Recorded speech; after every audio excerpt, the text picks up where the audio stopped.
Welcome, it's Dancing Day Whitehall, and today we're going to be working on our raised garden beds. Step with any of the beds is to weed them out. The next one is to add some fresh soil. We also use a soil rejuvenator for the existing soil to make sure that it comes back to life. But our mix that we add to the soil to top it is not only a mix of organic potting soil, but also some compost that we make at home. So be sure to stick around to see that in one of our many compost bins. Throughout this video, you'll see that we have raised gardens and raised beds of various shapes, sizes. Some are on the patio, some are in the yard, some are on the ground, some are lifted up. However, this is where all our veggies and fruits go, so we want to make sure they're safe, secure, and have soil and compost to thrive to their best. Now, these vegetables we grew from seed, and if you want to check out the video of how we use this planter, click the video above. We grow so many different varieties of vegetables and fruits that we sometimes use old flower planters or even buckets that we get at the local hardware store. We'd love to hear in the comments below what your favorite things to grow, whether flowers, vegetables, or fruits.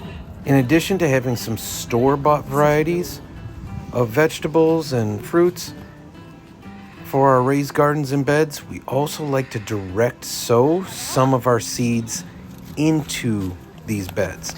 So a great example here is our Jack B. Littles. We love these little pumpkins come fall time, and so we put them in directly in the pots, and we've had great success in the past.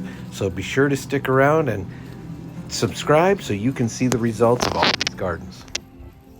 In addition to the potting mix, we love to use our own homemade compost. This is our finishing bin, and there'll be more on our channel regarding compost, how we make it, how we start it, and how we finish it. So be sure to subscribe and turn on notifications to check out those future videos.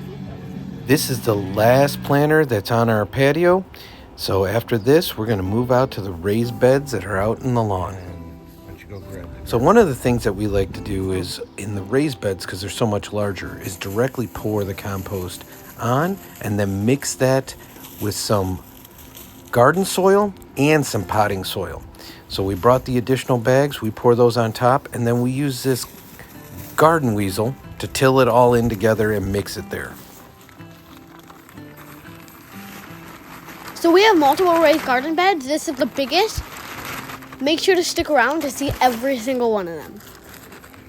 This garden here is divided with a fence, mainly because one half we grow different things, including what you see popping up right here, which is a pumpkin, and the other half we have a strawberry garden.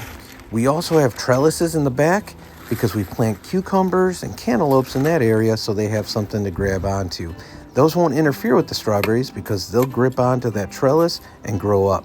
However, if you don't put this divider in, what ends up happening is that pumpkin plant will fully overtake and then shade and crowd out the strawberries. So we want to make sure that they stay on their half and that the strawberries get the sunlight and the space they need. This little back garden is near and dear to Son and I because it's something that we built together, and you can see that video on our Do It All channel.